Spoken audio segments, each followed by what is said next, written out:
Hello and welcome to Property Matters. I'm Stephen Galpin, and today we're going to be talking about property development in the real world right across the UK. Joining me to talk about this is Ben Richards. Welcome, Ben. Thank you. MD of Aura Architecture and Development Director at XP Property, operating in the London and home counties. So Ben, where do we start? Let's talk about property development in general. Are you encouraged by what the government say they're going to be doing? I am, to be fair. Yeah, you know, it's been a long journey with the Conservatives, and now that the Labour government are in, they've made some bold promises. They're already shaking a few feathers, which I think is good. Any change is, positive, I think. It's been sort of death by a thousand cuts, I feel like, until this point. So they're actually making bold decisions and willing to annoy the NIMBYs that want to stop on, in green belts and things like that, which I think is a positive, yeah. But I think there might be some larger developers that might be a bit annoyed as well with one or two. Potentially, when it comes to sort of things like the affordable housing requirements that they're looking to bring in, that always detracts from profitability of schemes. So yeah, I think one of the things that I've always worried about when government, I don't know if I'd be wrong to use the word interfere in an industry, is where they get their information from. Now, I don't want to criticise any particular profession or professional body. Safe to say, for instance, RICS is a very credible and very useful professional body, but it is not the be-all and end-all of property information. I mean, let's say one very big estate agent here I could go to who would give me some really, on the ground information, really up to the minute stats. Yep. But I probably wouldn't find an RICS member in there at all. No, absolutely not. And it's probably not trickled up through, to the head honchos at Exactly. RICS. But you see, the one port of call for the government is RICS. Yep. So I'm not always sure we get the right information, and I think it must be you're somebody who's MD of an architectural company, but also somebody that delivers a significant amount of properties through your development arm. Yep. But I doubt if you're ever asked. No, we're not, and I think it's a massive gap, really, when you look at the statistics, which I was just checking this morning.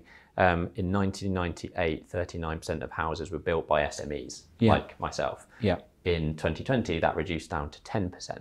That's a massive drop in SMEs delivering houses around the UK, and it's a shame because there's so many people like me that want to be doing it, that are encouraged by TV programs that they see where they're flipping houses and bringing new projects to the fore. But we're not really listened to. We don't have a big enough voice to sway things, in my opinion. I think policy is very much dictated by the big top 10 house builders because they are the majority, basically. Yes. And we'll come on to the influence of those house builders later in the programme when we get on a particular subject. But the other thing I want to ask you is, as a kind of call it SME company, do you have any extra hurdles to get over when it comes to financing development? Not necessarily financing. I mean, we go to similar players, so there's a lot of development lenders out there that, from our perspective, we will often be going to challenger bank type development lenders, whereby, we probably do have to deal with higher rates because a lot of the bigger players will have credit facilities, rolling facilities with some of the bigger banks that they get lower rates and preferential rates with. So we are challenged a bit more because we're often trying to stretch our own equity as far as we can and taking more of a development facility, and generally that comes with a higher price for us. So in that respect, yes. I think from a sort of policy perspective, I work with schemes up to about 30 units in size, and most of them are maybe sub 10, because at the point above that, you're in this really horrible space where affordable housing kicks in over 10 units. Sure. And it often makes a scheme unviable for me to construct affordable housing within the scheme. So we try and keep it either below the 9, or we use things like permitted development rights to convert office space and commercial space into residential at a larger scale, where we can do 20, 30 units and not fall foul of any affordable housing contributions. Are we now past the sort of effects of the evil 106? Where Sadly not. I don't think we are. There seemed to be a movement away from specific requirements to perhaps contributions, if that's the right word. I mean, we've got community infrastructure levy, which is a fixed charge effectively. So you pay per square metre of additional building that you construct. The issue with that is that nobody really knows where that money goes. It's meant to be for community infrastructure. So if the whole premise of it was that if you're developing in a certain area, the money that developers pay under the SIL payments goes towards installing new parks, improving roads, improving infrastructure around those developments.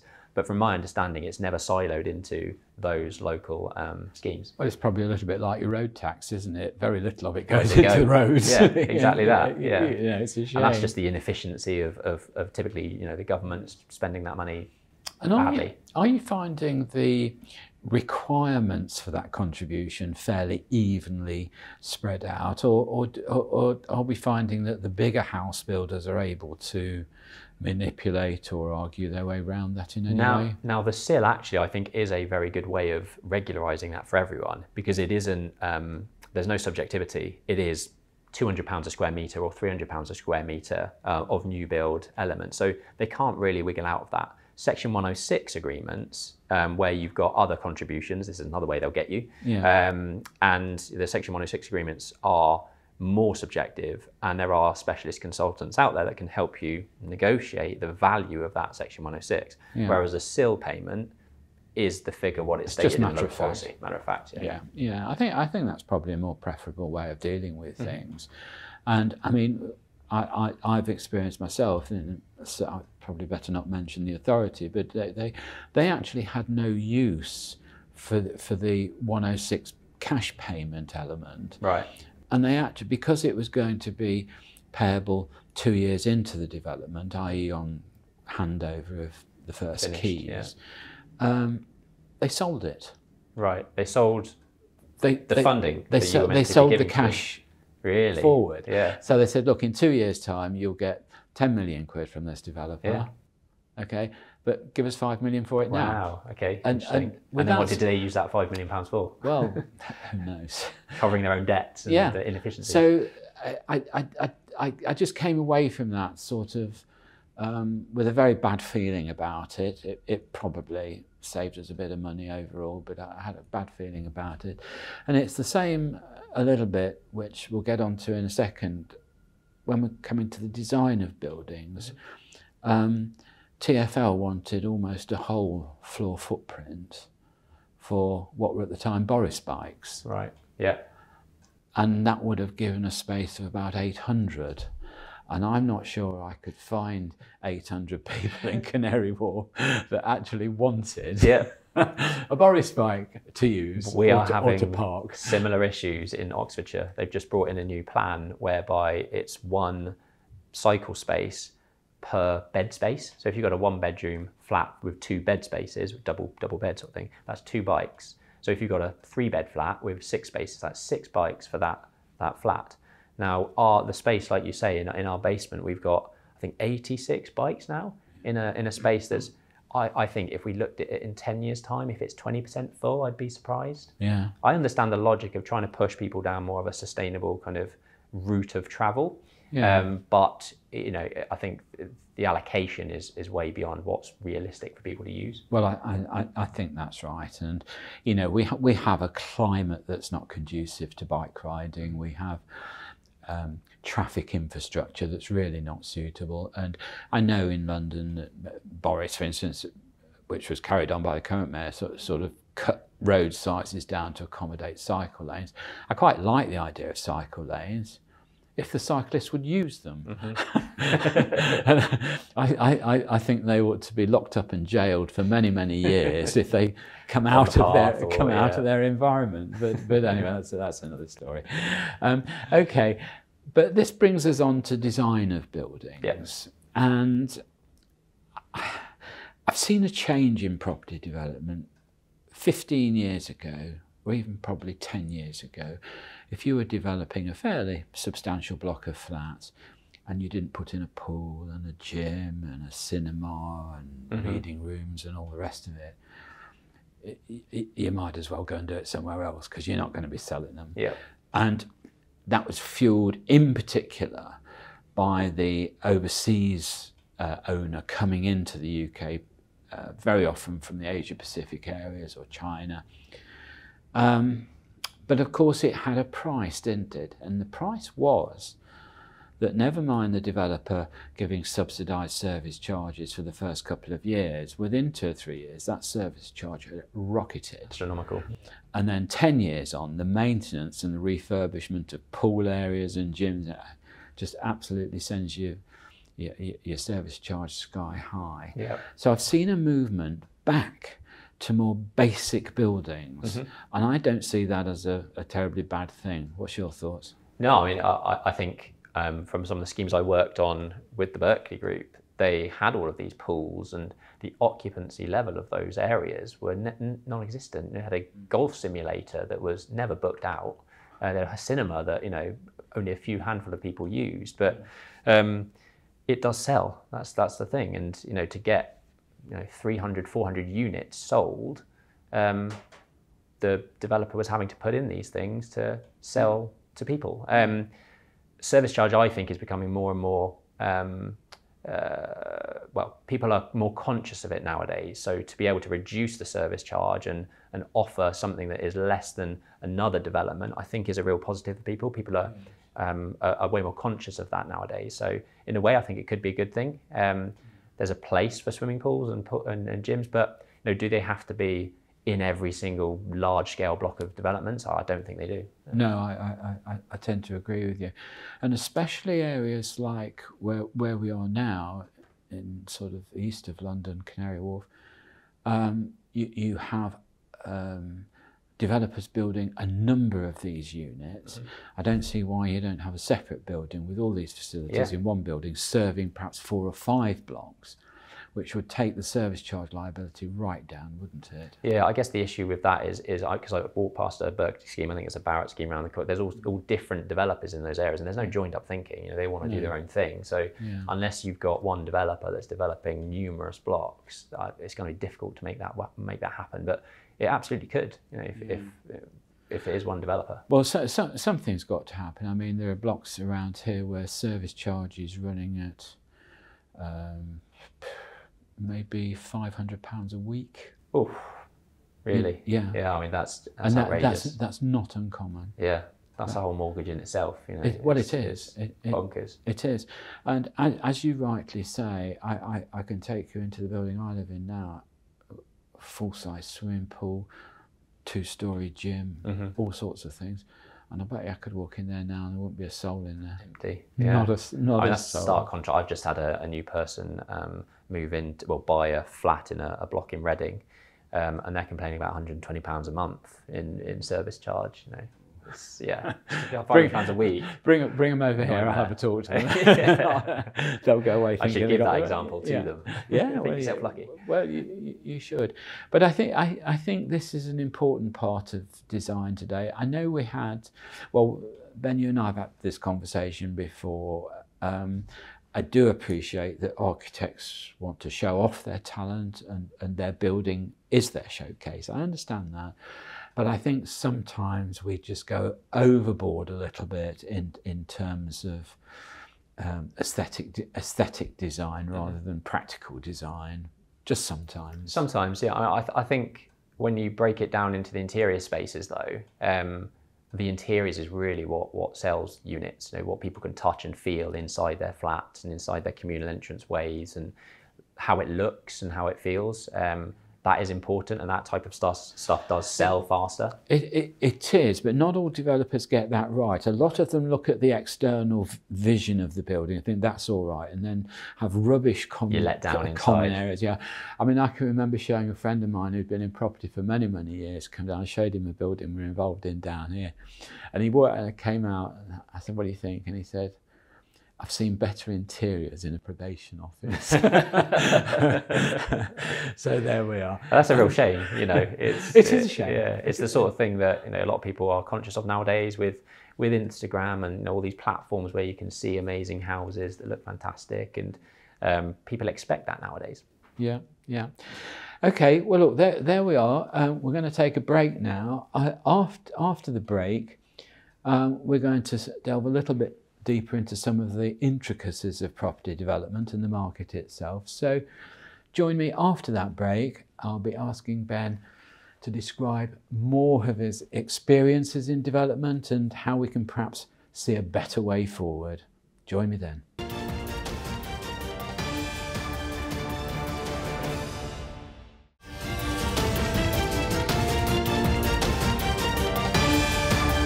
Hello and welcome back to part 2 of Property Matters.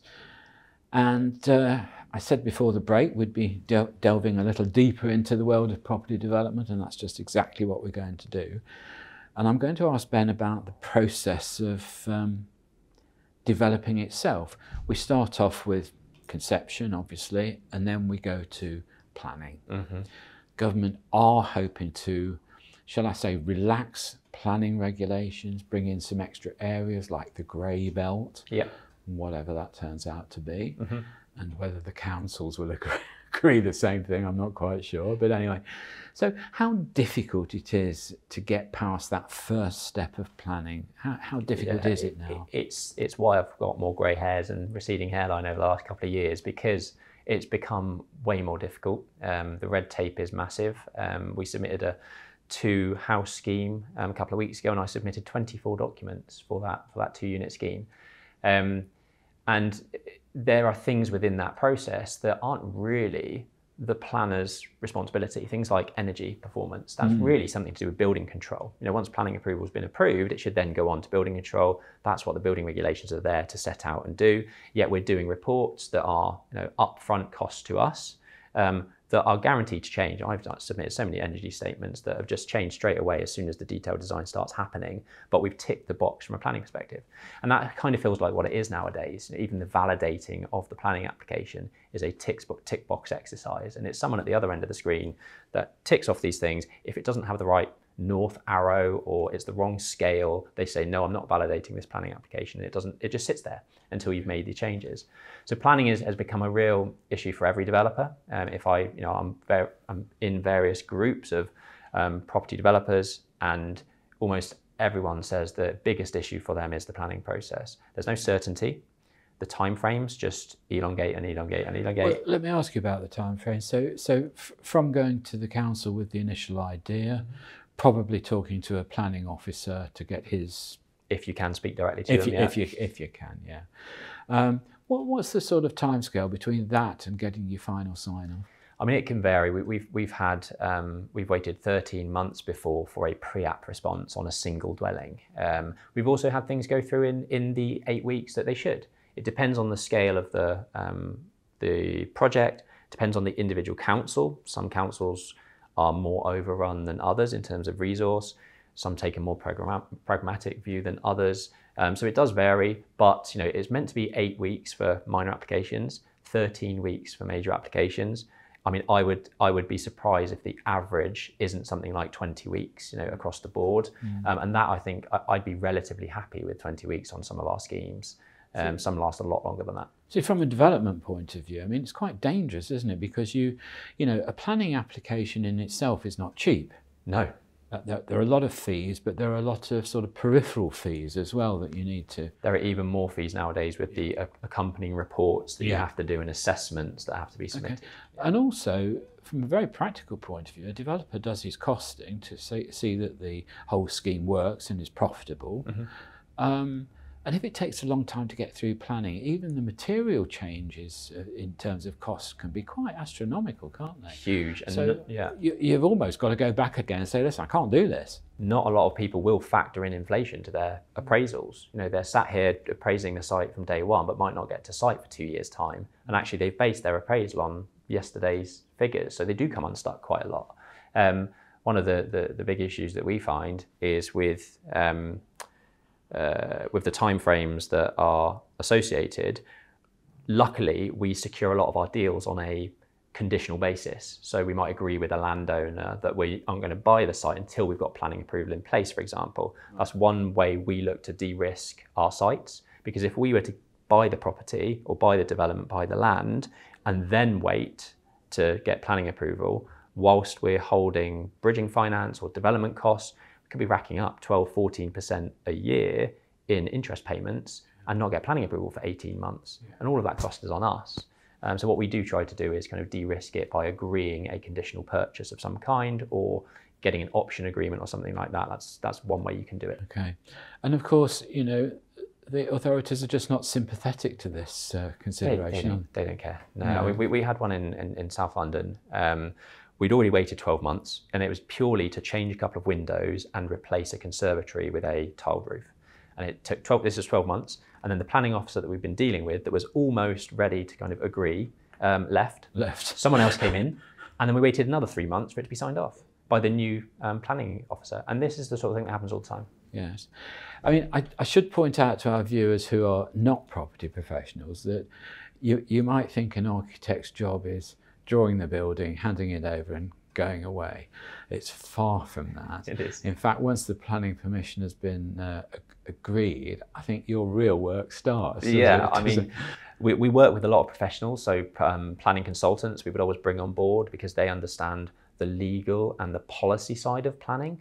An architect is going to be there for you from a design perspective, from a health and safety perspective, and they work together hand in hand to get the planning approval. But as soon as the planning approval is in play, then it's over to us to do the detailed design and really bring it to life. Yes, and again, I think with developers, I mean, we have a lot of developers come into our studio here, some very new and doing their first project, and the one thing that they overlook is time.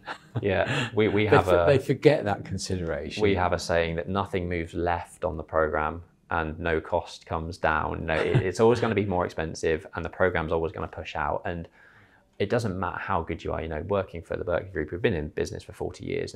It's still the same case. Yes, a good project manager, a good architect, a good development manager is going to be more hot and try to keep things as reined in as possible, but things happen. Delays happen with the council. Build costs escalate. It just is part of construction. And specifications and building regulation requirements change during that period, don't they? Hugely, yeah. Sometimes we're rushing to get a building control notice in because we know the regulations are changing next month, so we want it registered under the old regulations, because the new regulations are probably going to cost us 10% more in our build costs. Yes. Because there's more insulation in the walls, more regulation around air source heat pumps and changing our heating strategy and things like that. So every change that comes, we're really keen to understand the implications. Just briefly on the question of eco credentials, heat exchangers, heat pumps, and all the rest of it. Are you sensing a sort of backtracking on that from the government? There seems to be less encouragement to be innovative. There certainly was. So Conservative government removed the changes that they wanted to make to EPC ratings. So they were pushing by 2025 to have an EPC rating of any C, of a C for any rental property. They reneged on that. The new government have brought a similar thing back in, but it's by 2030. So there always is there is an understanding that things do need to change. There are more worldwide and sort of European sort of guidelines that the UK have signed up to, like the Future Home Standards, which is coming in 2025, and the UK have sort of legally said that by I think 2050 they will be zero carbon. How we're going to achieve that, I've no idea. I think we're already behind the curve on that. But well, the interesting thing is there on one of our contributors to our programs is a supplier of goods and equipment to development projects, and he was saying that even if the requirement had stayed for doing away totally with gas boilers and all that sort of thing and going to this sort of heat exchange business, there isn't enough product to satisfy the numbers that would be needed. And experience in skilled labour.